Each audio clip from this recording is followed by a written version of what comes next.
big game. So therefore, we can't go with the motion, and we really need to rewrite the way things are. This is not the right way to fund projects. Thank you. Okay, the one comment I have about the motion is the pheasant purchase. I support everything off with that portion. I mean, we got a gentleman in the audience that lives right there, and that county advisory board wasn't in support of it.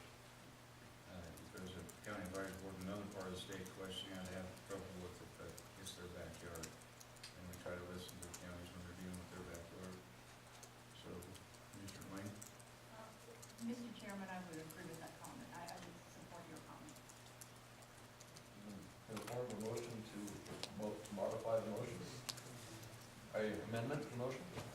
Before we do that, maybe a question for Mr. Johnston. I think he's still here somewhere. Was there a discussion within the CAB in terms of, did you want to see that money reprogrammed to Mason Valley for the, like, the food plots? Because I see that they're, they're also doing some food plot work there. So did you guys have a recommendation to reprogram for its food plots? We certainly would not like to see the money leave, and if it can be put into the management area in Mason Valley, that would be great. And that was kind of our idea as well with respect to the UTV, is if that was rejected, to have that money stay in the management area in Mason Valley for some other projects as well. So if that can be done, great. If not, we understand it. I guess the biggest concern is we didn't want to see upland game stamp money used on the pheasant chase, and we viewed that as a waste of money.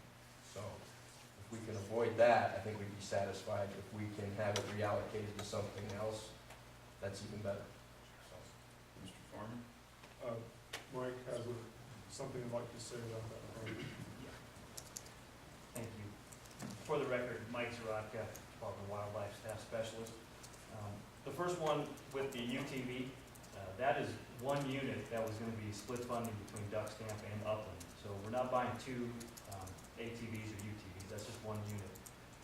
Same benefits as far as doing food plot planning and vegetation control. That benefits the upland game bird as well. So that. Then with the pheasants, that goes in with our Surrogator program. We have the units out at Mason Valley. We've been doing that since 2009. Granted, survival of the pheasants hasn't been where we would like it to be, but going into this year, we have some different ideas and some different plans that we think will increase the survival of these pheasants. Currently, the program calls for release after 4 weeks, so the birds don't imprint on humans for food and water.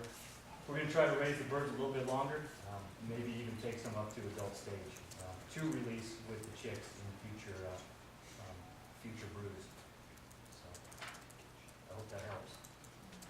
Commissioner Drew? This is a follow-up question. Have you guys, I know you said you've done the Surrogator project now for a couple additional or a couple previous years. Have you seen an increase in hunter demand or effort at the wildlife area and any difference in harvest? That's one thing we haven't. We haven't seen a lot. We haven't seen more pheasant hunters utilizing the area. And I think, in fact, last year I think one pheasant was harvested off the Mason Valley area.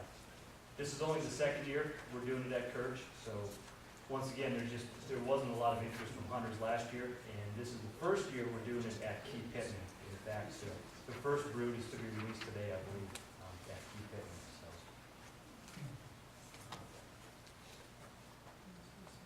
Commissioner Wallace? I have a question for you, Mike. If we were to remove the $1,000 the pheasant purchase, would you be able to utilize it if we added it to the wildlife food plots for the Mason Valley? Absolutely. If we put 3,500 there instead of 25. Yes.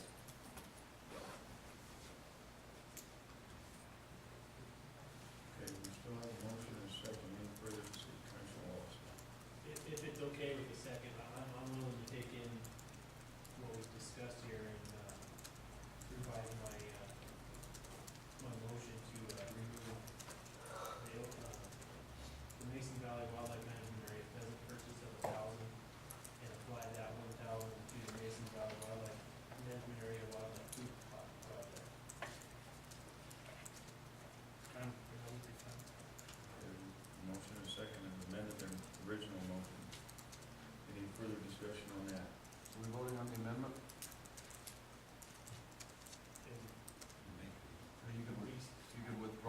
state,